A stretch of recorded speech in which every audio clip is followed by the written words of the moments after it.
جب تم ناممکن حالات کے باوجود دعا کرنا نہیں چھوڑتے تو اللہ تمہیں معجزوں کی راہ دکھا دیتا ہے، چاہے ساری دنیا مل کر تمہیں مایوسی کی طرف دھکیلے۔ تب بھی اگر تم اللہ پر یقین رکھتے ہو تو اللہ تمہارے لیے غیب سے وسیلے بناتا ہے۔ آغاز میں اللہ کچھ چیزیں مشکل ضرور بناتا ہے، مگر اختتام وہ ہمیشہ ویسا ہی کرتا ہے جیسا تم چاہتے ہو۔ اللہ تمہیں اندھیروں میں اسی لیے لاتا ہے تاکہ تم روشنی کو تلاش کر سکو۔ اللہ ناممکن حالات اسی لیے پیدا کرتا ہے تاکہ تم دعاؤں سے انہیں ممکن بنا سکو۔ وہ تمہیں اڑان سے پہلے اسی لیے گراتا ہے تاکہ تم اڑنا سیکھ سکو۔ جس نے اللہ کی رضا پر آمین کہا، اللہ پھر اس کی رضا میں راضی ہو گیا، اور جس کی رضا پر اللہ راضی ہو جائے اسے نہ ہی تم ٹال سکتے ہو اور نہ ہی کوئی اور۔ نہ چاہتے ہوئے بھی اگر کوئی دعا تمہاری زبان پر آ جاتی ہے تو ہو سکتا ہے وہی تمہارے نصیب میں بھی ہو۔ جو دعائیں بار بار زبان پر آتی ہیں رب انہیں نصیب کا حصہ بنا دیتا ہے۔ رب ایسی محبت کے لیے کن کہتا ہے جس کو نبھانے کی چاہت اور کوشش دونوں طرف سے ہو۔ جب تم رب کی چاہت پر اپنا سر جھکا دو گے تو پھر وہ تمہاری چاہت کے لیے کن کہہ دے گا۔ تم باقاعدگی سے نماز اور قرآن پڑھنے لگ جاؤ، یقین کرو رب تمہارے سب مشکلات دور کر دے گا۔ مایوس کیوں ہو گئے؟ اللہ تو قسمت کا لکھا بدل سکتا ہے، جو نصیب میں نہیں ہے اسے نصیب کا حصہ بنا سکتا ہے۔ دیکھو اپنی دعاؤں کو معمولی نہ سمجھو، جلد ہی تم قبولیت کی خوشیاں پا لوگے۔ کافی عرصے سے دعا کر رہے ہو مگر قبول نہیں ہوئی تو کیا تم نہیں جانتے کہ اللہ تمہیں بہترین وقت پر نوازنے والا ہے؟ چاہتے ہو نا تو پھر مایوس کیوں ہو؟ اللہ جلدی تمہاری جھولی خوشیوں سے بھر دے گا، تمہاری چاہت سے تمہیں نواز دے گا۔ تم بس اللہ پر یقین رکھو، جب وہ نوازے گا تو لوگ رکاوٹ نہیں بن سکیں گے۔ بس دعا کرو، کیونکہ دعا سے تقدیر بدل جاتی ہے۔ جب دل میں خیال ڈالنے والا اللہ ہے، قسمت میں لکھنے والا بھی اللہ ہے، تو نا امیدی تو بنتی ہی نہیں۔ یقین رکھو دعائیں قبول ہو جائیں گی۔ اللہ کو پسند ہے تمہارا گفتگو کرنا، اللہ سے مانگنا اور اپنی چاہت کا بتانا۔ اسے فرق نہیں پڑتا تم کس غرض سے اس کے یہاں ہاتھ پھیلاتے ہو، وہ تو ہر حال میں عطا کر کے خوش ہوتا ہے۔ تم مانگنے والا تو بنو، ضرور عطا کرے گا۔ اللہ ہر دعا کا جواب دیتا ہے، بس ذریعے مختلف ہوتے ہیں۔ کبھی وہ کسی انسان کو آپ سے ملوا کر جواب دیتا ہے اور کبھی اسے آپ سے دور کر کے۔ کبھی وہ ہواؤں کے ہاتھ پیغام بھیجتا ہے تو کبھی اپنا جواب کسی ٹھوکر میں چھپا دیتا ہے۔ کبھی وہ سجدے میں گرا کر اپنی مصلحتیں سمجھاتا ہے اور کبھی ہاتھ تھام کر صبر کا صلہ دیتا ہے۔ آزمائش کا آنا اور روح کا ریزہ ریزہ ہو کر بکھر جانا بے وجہ نہیں ہے۔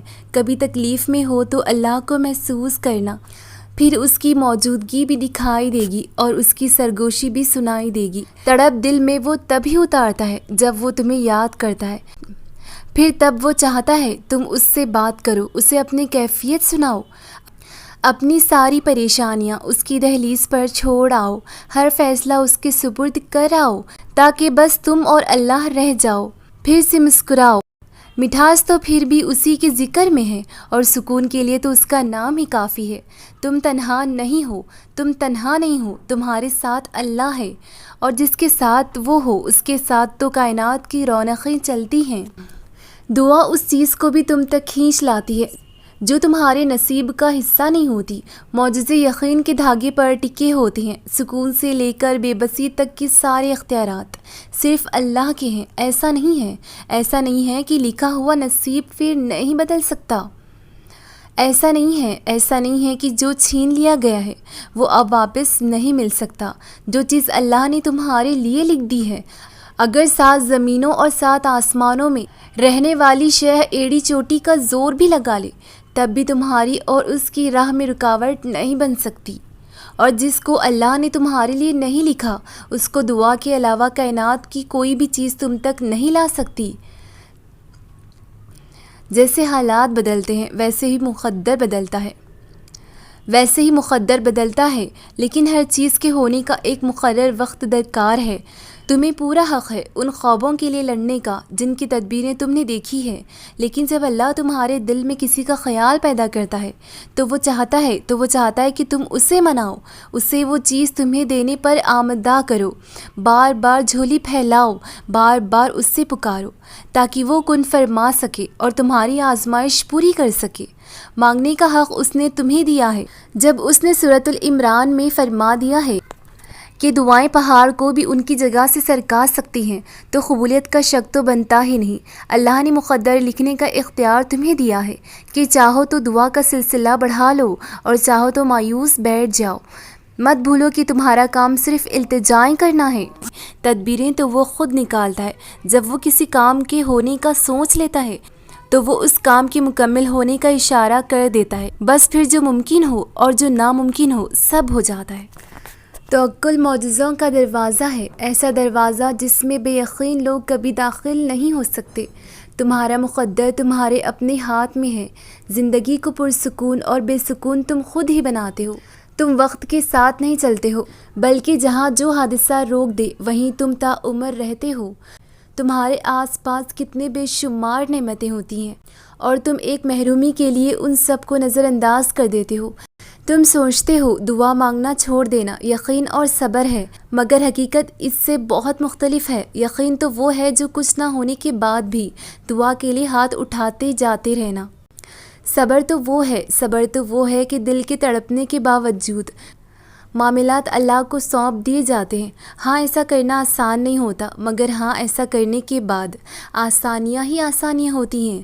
پھر کیوں پریشان ہوتے ہو؟ جو کام تم نہیں کر سکتے انہیں اللہ کے حوالے کرنا سیکھو، اور جو کام اللہ کے حوالے کر دو اس پر کبھی پریشان مت ہو۔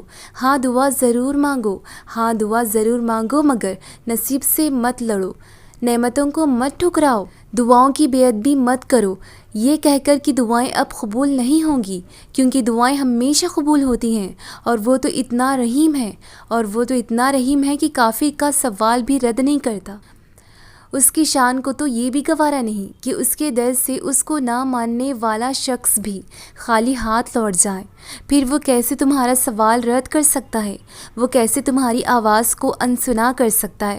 جب تم اسے بار بار پکارتے ہو تو بس یقین کے ساتھ سب کچھ اس کے سپرد کر دو، کیونکہ جب کام اس کو سونپ دیا جاتا ہے تو وہ دنیا کی ہر طاقت کو یکتا کر کے اس کام کے مکمل ہونے کے لیے پابند کر دیتا ہے۔ اور پھر جب تم اللہ کے فیصلوں پر جھکنا سیکھ جاتے ہو تب وہ تمہیں کن سے نواز دیتا ہے۔ بس پھر تم ہوتے ہو اور اللہ ہوتا ہے، تمہاری جیت ہوتی ہے اور بدلتا ہوا مقدر ہوتا ہے۔ اگر راستہ وہاں سے نہیں بن سکا جہاں سے تم نے سوچ رکھا تھا تو اس کا مطلب یہ تو نہیں کہ اب تم کبھی منزل تک پہنچ ہی نہیں سکو گے۔ تم اپنی محدود سوچ میں رہ کر سوچتے ہو، مگر وہ ذات تو لامحدود ہے، اس کے معجزوں کی تو کوئی حد نہیں۔ زندگی کئی ایسی راہوں اور مرحلے سے گزر کر تمہیں تمہاری چاہت تک لاتی ہے جن پر چلنے کے لیے تمہارا دل مطمئن نہیں ہوتا، تاکہ خوشی سے پہلے غم کی لذت جان لو اور حاصل کی قدر کرنا سیکھ لو۔ ایک طریقہ یہ ہے جس کے لیے تم خود کو تیار کرتے ہو، اور دوسرا وہ جس کے لیے اللہ تمہیں تیار کرتا ہے۔ مگر جب تم اپنے طریقوں پر اڑ جاتے ہو تو وہ نہ تمہیں آگے بڑھنے دیتا ہے اور نہ پیچھے مڑنے دیتا ہے، تاکہ تم یاد کرو اس کے سکون کو۔ قریب لانے کے لیے تمہیں پہلے اس کے قریب جانا ہوگا جو اس سکون کو عطا کرنے والا ہے۔ مایوسی اور امید تم میں ہے، وہ کہتا ہے اللہ تمہارے حالات تب تک نہیں بدلتا جب تک تم وہ نہیں بدلتے جو تمہارے اندر پوشیدہ ہے۔ تو جب تک تم ان چیزوں پر خوش رہنا نہیں سیکھو گے جو تمہارے پاس ہیں تو اللہ تمہیں وہ کیسے دے گا جو تم مانگتے ہو۔ یقین رکھنے والے یقین رکھتے ہیں اور راستے بنانے والا راستہ بنا دیتا ہے۔ تو تم یہ کن اندیشوں میں پڑے ہو؟ منصوبے بھی وہ بناتا ہے اور راستے بھی وہی نکالتا ہے۔ تمہارا کام بس دعا کرنا ہے، صبر کی اس آخری سانس تک جب تک تمہیں وہ مل نہیں جاتا جو تمہیں چاہیے۔ تمہارا بکھرنا عارضی ہے، اس کا تھام لینا مستقل ہے۔ تم نے خود کو خود ہی توڑ رکھا ہے، ورنہ تو کب سے تمہیں جوڑنے کے لیے تیار بیٹھا ہے۔